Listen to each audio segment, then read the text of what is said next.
November 23, 1863, Chattanooga, Tennessee. The smell hits you first. It is not the smell of war, it is the smell of slow death, rotting leather, soured hardtack, the sharp, sweet stench of horses that have been starved so long their ribs press through their hides like a fist through wet paper. The men of the Army of the Cumberland do not look like soldiers. They look like scarecrows that someone has dressed in blue and propped up against the trees. Their shoes are held together with strips of rag. Their coats are the wrong size, pulled off dead men in the dark. They have been eating 4 ounces of hardtack a day for weeks. 4 ounces. That is not a ration. That is an insult. The Tennessee River runs cold and gray below the town. Braxton Bragg's Confederate Army sits above it, on a ridge that rises 500 feet straight up out of the valley floor like the wall of a prison. Missionary Ridge. It stretches for miles, a dark brown spine against the November sky.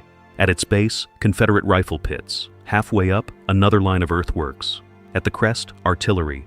Dozens of guns pointing downward, zeroed in on every inch of open ground below. It is, by any military calculation, the most defensible piece of terrain east of the Rocky Mountains. The Union Army has been trapped at the foot of that ridge for 2 months. 2 months of siege, 2 months of Bragg's artillery dropping shells into the town at will, 2 months of watching the Tennessee River carry away the supply boats that Confederate cavalry upstream keep shredding, 2 months of dying slow. This is what Ulysses S. Grant inherits when he limps into Chattanooga on October 23, 1863. He is riding a horse named Kangaroo, borrowed because his own horse slipped on the wet road outside Chattanooga and crushed Grant's leg beneath it. His ankle is swollen to the size of a cantaloupe. He cannot put weight on it. He has to be lifted into the saddle. The most powerful general in the Western theater of the American Civil War arrives at one of the most critical campaigns of the war on a borrowed horse, barely able to walk, soaking wet in a cold autumn rain. The men who greet him are not sure whether to salute or offer him a blanket. Standing at the entrance to headquarters is General George Henry Thomas. He is a large man, 6 feet tall, broad-shouldered, with a full dark beard shot through with early gray. He is 57 years old and looks every year of it. He has a stillness about him that is almost unnerving. He does not fidget. He does not pace. He stands the way a mountain stands. It is not stillness born of laziness. It is the stillness of a man who has made his peace with catastrophe and decided to remain anyway. Thomas looks at the soaking, limping Grant and says quietly that the men are ready to hold the line. Not anxious, not panicked, just ready. Grant looks at him. He looks at the ridge. He looks at the hollow-eyed soldiers. He says nothing. He limps inside. The 2 men are not strangers, but they are not friends. They are a collision waiting to happen, and understanding why requires going back 9 weeks earlier, to the worst day in the history of either of their careers. September 19th and 20th, 1863, Chickamauga. The word means river of death in the Cherokee language. The Cherokee knew something the Union generals did not.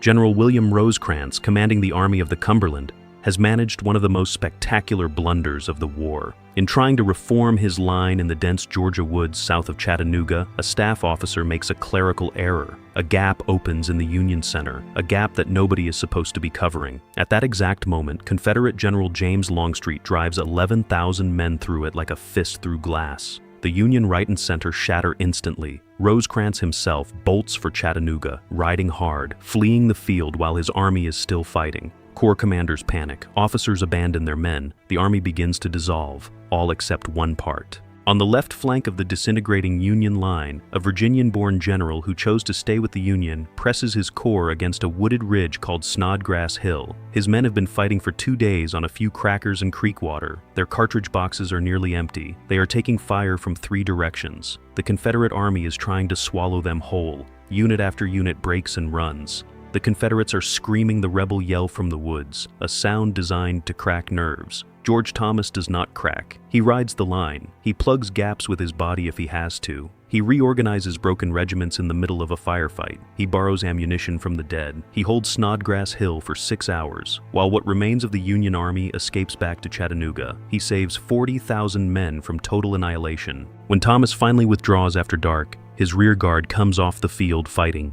He does not run. He backs away, face to the enemy, step by step, until the last man is safe. The army gives him a name, the Rock of Chickamauga. But the victory is hollow. The Union army that reaches Chattanooga is broken. Rosecrans is broken with it. He is relieved of command and replaced by Thomas. The Confederates occupy the high ground, the siege begins, the hunger begins, and now Grant is here, standing in a puddle looking at the disaster. This is where the tension between the two men is born. It is not born from hatred, it is not born from jealousy. It is born from something deeper and more dangerous. It is born from two completely different philosophies of what war is and what a general owes his soldiers. Grant is a man of momentum. He believes that inaction is more dangerous than action. He believes that a general who waits gives the enemy time to think, to fortify, to reinforce. He believes that the psychological damage of standing still is more lethal than the physical damage of charging forward. When Grant looks at a problem, he sees an equation with one solution. Move. Always move. Thomas is a different animal entirely. He is a man of preparation. He believes that momentum without foundation is not boldness, it is murder. He believes that a general who orders men forward without proper supplies, without proper reconnaissance, without proper artillery support, is not fighting a war. He is conducting a human sacrifice. When Thomas looks at a problem, he sees every variable. The mud depth on the road, the ammunition count per regiment, the forage available for the horses, the number of men in the hospital. He catalogs all of it, and he does not move until the catalog is satisfied. These two men are about to try to save the same army together, and they are going to nearly destroy each other in the process. Grant limps to the map table the night he arrives. He looks at the situation. He sees the supply problem immediately. There is a route south of the river, a narrow, broken mule trail through the mountains that the men have already named the Cracker Line. If they can open it, if they can push the Confederate cavalry off the southern bank of the Tennessee, they can supply the army. He orders an operation to open the Cracker Line within 48 hours. Thomas does not argue. He executes. The operation works. By late October, supply boats are reaching Chattanooga for the first time in weeks. The men get a full ration of food, the horses get feed, the atmosphere changes overnight. Men who had the hollow stare of the starving begin to straighten their backs. But Grant is not satisfied with feeding the army. He wants to use it. He starts pressuring Thomas to attack. Before the reinforcements from Sherman's army have arrived, before the artillery positions have been fully prepared, before the approaches to Missionary Ridge have been properly scouted, Grant sends messages to Thomas suggesting that the army should advance, probe the Confederate lines, create pressure, keep Bragg off balance. Thomas reads these messages with the same composure he reads everything. Then he sends back a single reply. He tells Grant that the army is not yet in a condition to mount an offensive with any prospect of success. He lists his reasons, his numbers, his supply levels, his artillery placement. He concludes that a premature attack would not shake Bragg. It would simply add to the casualty list without changing the situation. Grant reads Thomas's reply. He is not satisfied. He writes back more forcefully. Thomas should at least demonstrate against the Confederate picket line, show some initiative, remind Bragg that the Union Army is still capable of aggression. Thomas looks at the ridge. He looks at his men, who are just now beginning to recover their strength. He looks at the Confederate earthworks that cover every approach. And he does something that almost no Union general dares to do with Ulysses S. Grant. He says no, not loudly, not theatrically, not with a resignation letter. He just says no. He tells Grant that a demonstration against entrenched positions on favorable terrain will cost men for no tactical gain. He tells Grant that when they should move to win, not to perform. In the headquarters tent, Grant sets down the dispatch. His staff watches him. He does not explode. He does not pound the table. He pours a cup of coffee. He stares at the map. But the people who know him well see the tightening around his jaw, the quiet that is not peace but pressure building. He thinks about replacing Thomas. He does not do it. Not yet. He waits for Sherman. William Tecumseh Sherman arrives at Chattanooga on November 15th with 4 divisions and the loose-limbed confidence of a man who has never stood still long enough to be afraid. Sherman is Grant's instrument. He is the sword Grant trusts to cut. The plan is forming. Grant stands at the map with Sherman and Thomas on the evening of November 23rd. He lays it out in flat, direct language, no wasted words. Sherman will cross the Tennessee River north of Chattanooga with 4 divisions and drive south along the far right, taking the northern end of Missionary Ridge. Hooker, with a mixed force fresh off his showy victory at Lookout Mountain 2 days earlier, will sweep in from the left. The 2 flanks will converge and crack the Confederate line like a nutshell.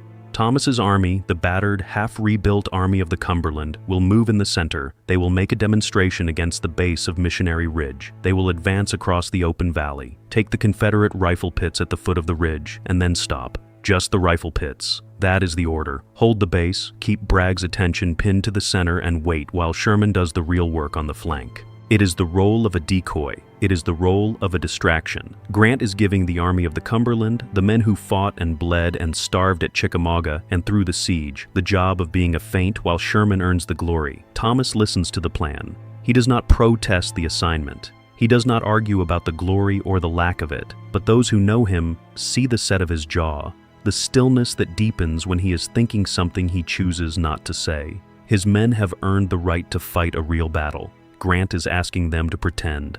And there is something else Thomas does not say, but knows down to the bone.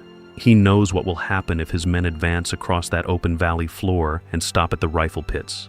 If they stop at the base of the ridge, with Confederate riflemen above them on the slope and more Confederate guns at the crest, zeroed directly down onto their position, they will be in the worst possible ground on the field. They will be in a killing field with no cover. Every Confederate on that ridge will be shooting downward into the backs and heads of men who are ordered to stay still and absorb it. Grant's order, in its literal execution, would place the Army of the Cumberland in a trap that could destroy them. Thomas says nothing.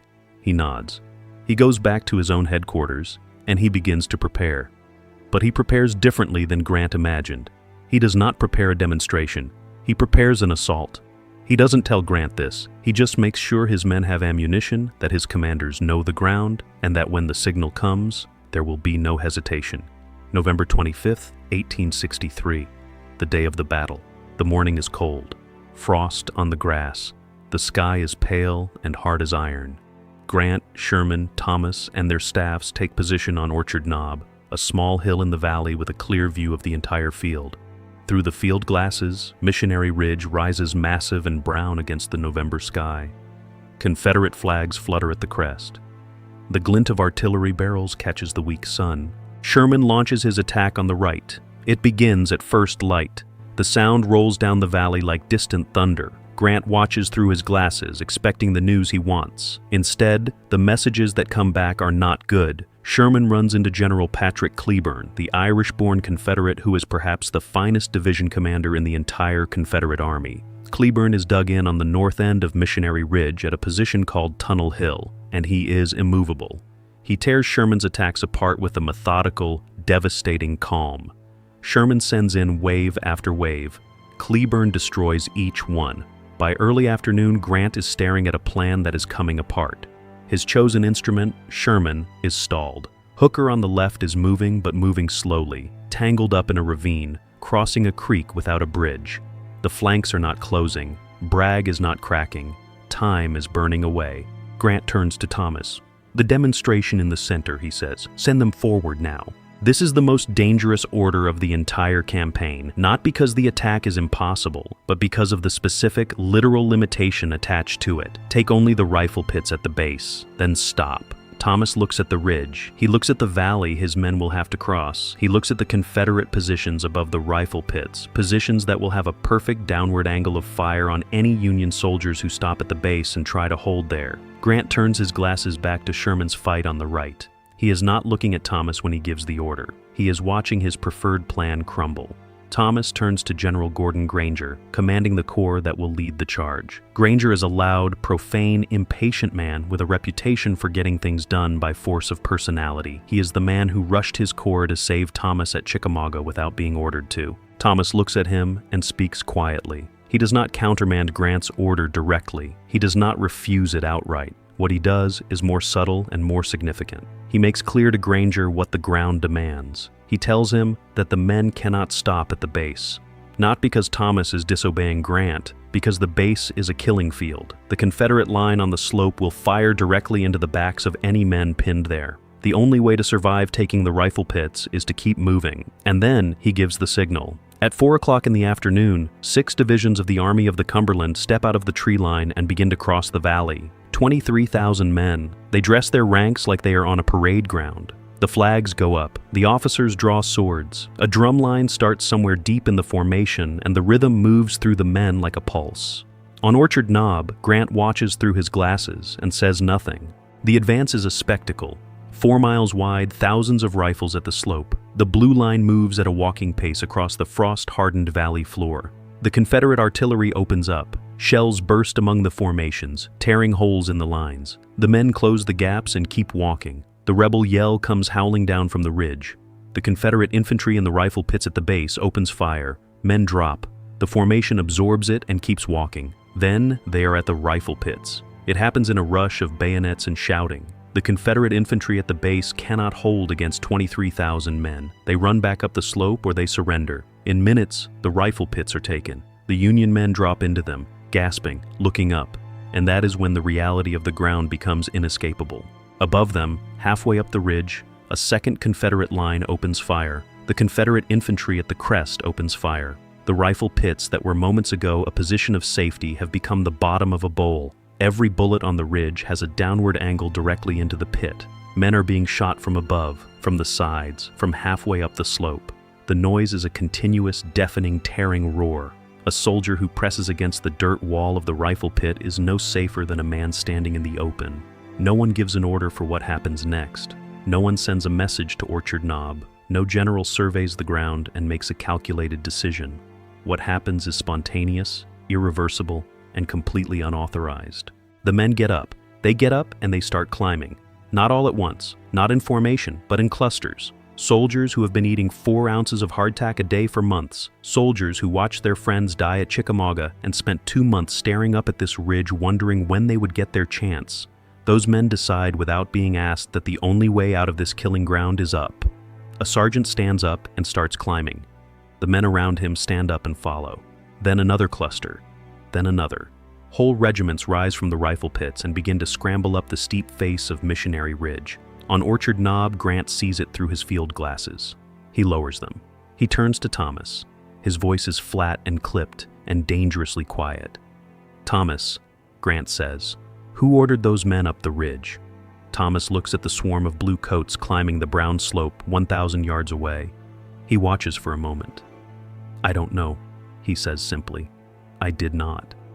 Grant turns to General Gordon Granger. Granger shrugs. It wasn't him either. Grant stares back at the ridge. The official order was to stop at the base. The army is 400 feet up and climbing. Grant knows that if this fails, if the men are repulsed halfway up that ridge with no cover and no way back, the Army of the Cumberland will be destroyed. Not damaged. Destroyed. The bodies will be stacked on the slope like cordwood, and the order that sent them there, the order that was never given but was never stopped, will have come from him. He says tightly, "It will be all right if it turns out all right." The climb takes 20 minutes. They are 20 minutes that change the course of the Western War. The Confederate defenders at the crest cannot depress their artillery low enough to fire at men who are directly below them on the slope. The cannons that seemed so terrifying from the valley are useless at point-blank range. The riflemen on the crest fire as fast as they can, but there are too many men climbing from too many angles. The slope is a broken, rocky, gullied surface, and the Union soldiers use every ravine, every boulder, every fold of ground like animals that have spent 2 months staring at this ridge and memorizing every inch of it, because they have. The rebel yell at the top of the ridge turns thin, then it breaks. The first Union colors reach the crest at a point near the center of the line. Then another. Then another. The Confederate line on top of Missionary Ridge begins to split. Braxton Bragg, watching from the far end, cannot believe what he is seeing. His army, an army that has held this impregnable position for 2 months, is being rolled up from below by an unauthorized attack launched by men who were supposed to stop 400 feet down the hill. Bragg's headquarters is nearly overrun. He escapes by a matter of minutes. The Confederate army shatters. It does not retreat in good order. It runs. Bragg's force dissolves into the November twilight, streaming south and east in a route so complete and so unexpected that the Union cavalry cannot even catch them before dark. Bragg loses more than 6,000 men, 40 artillery pieces, and every ounce of the psychological dominance he spent 2 months building. The Army of the Cumberland stands on top of Missionary Ridge and looks out over the valley they crossed. The sun is going down behind the Tennessee hills.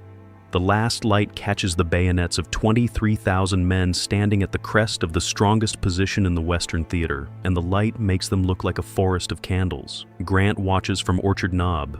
He does not cheer. He does not pound anyone on the back. He accepts the congratulations of his staff with his usual flat economy of expression. He refires his cigar. He begins dictating dispatch reports to Washington. Thomas watches from the knob as well. He does not say, "I told you so." He does not remind anyone that he predicted the rifle pits were a killing ground and adjusted his orders accordingly. He does not take credit for the spontaneous charge that his instincts quietly enabled.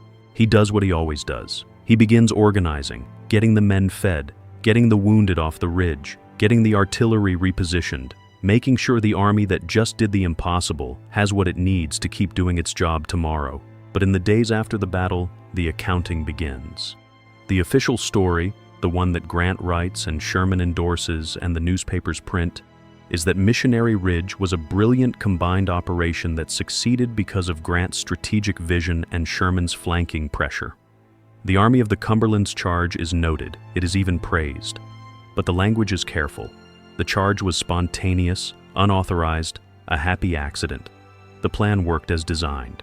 Thomas reads these accounts. He does not publicly dispute them. He is not built for the public fight. He has no taste for the political war of memoirs and newspapers that consumes other generals. He files his own official reports, methodical and thorough, documenting the facts as they occurred. Then he goes back to work. What the official account leaves out is the question Grant never answered out loud. Who ordered those men up the ridge? The unspoken answer, the one that haunts the historiography of Chattanooga for the next century and a half, is that Thomas did, not with a written order, not with a shouted command, but with every decision he made in the hours before the battle, the way he briefed his division commanders, the way he made sure they understood the ground, the way he told Granger, quietly, that the rifle pits were not a place to stay. Thomas understood that in war, sometimes the most important order a general gives is the one that creates the conditions for his men to make the right decision themselves. Grant ordered a demonstration. Thomas understood it as a trap and spent the hours before the battle quietly preparing for something different. He didn't countermand Grant. He didn't argue with Grant. He simply made sure that when his men reached the base of that ridge and discovered for themselves what Thomas already knew, they would be ready to do what needed to be done. This is the part of Missionary Ridge that the victory narrative buries. Grant's plan, if executed literally, would have placed 23,000 men in a killing field at the base of an impregnable ridge. The order to stop at the rifle pits was not a brilliant tactical feint. It was a potential catastrophe. And the only thing that prevented it was a general who understood the ground better than the general giving the orders and had the quiet, unshakable conviction to prepare his men for the reality instead of the plan. Grant would later, grudgingly, acknowledge that Thomas was a superb defensive soldier. He said it with the tone of a man describing a hammer that is good for pounding nails. He did not say it with admiration. Grant and Thomas would continue to clash. At Nashville in 1864, when Grant commanded Thomas to attack the Confederate General John Bell Hood's army during an ice storm, Thomas refused again. He told Grant bluntly that he would not send men to slide across frozen ground into Confederate guns. Grant was furious. He drafted orders relieving Thomas of command. He was in the process of traveling to Nashville to deliver them in person when the ice thawed. Thomas attacked the next morning and destroyed Hood's army so completely that it ceased to exist as a fighting force. The relief orders were never delivered. Grant is a great man. History does not dispute this. His vision, his will, his refusal to stop moving, these qualities win the Civil War. But there is a cost to the philosophy of relentless movement that Grant never fully acknowledges. The cost is counted in the bodies of men ordered to charge positions that should never have been charged. Cold Harbor, the crater. There are moments in every great commander's record where the philosophy outpaces the reality, where the belief in momentum becomes more important than the mathematics of the ground. George Thomas was the correction. He was the general who looked at the ground and said, "Wait, not forever. Not out of timidity, but long enough to know that what he was about to ask men to do was survivable. Long enough to make sure the thing Grant called a demonstration was something his army could survive. The ridge. That is what the men who climbed it called it. Not Missionary Ridge, just the ridge. As if there were only one in the world worth remembering. They talked about it in veterans' reunions for the rest of their lives. Old men with gray beards leaning forward in their chairs, saying, "We went up the ridge. Nobody told us to. We just went. Nobody told them to." That was true, and also not true. Thomas never got the monument he deserved. There is no grand marble equestrian statue of the Rock of Chickamauga in the capital of the Union he preserved. He returned to Virginia after the war, the state that produced him, and that he refused to follow into treason, and he died of a stroke at his desk in 1870 at 53 years old. He did not live to write memoirs. He did not live to correct the record. He left behind the official dispatches, precise and thorough, and the silence of a man who was too professional for vindication. History books teach that Ulysses S. Grant won the Civil War by refusing to stop moving. That is true. But Missionary Ridge teaches a different lesson, one the books spend less time on. Sometimes the most important thing a general can do is refuse one specific order, not out of cowardice, not out of arrogance, but out of an understanding of the ground that the general giving the order does not have. Grant saw the chessboard from above. Thomas felt the mud under his boots. And on November 25, 1863, when 23,000 men stood up from a rifle pit they were supposed to hold and began climbing toward the thing that was trying to kill them, it was because one man had quietly, silently, without drama or speeches or a letter to anyone, prepared them for exactly that moment.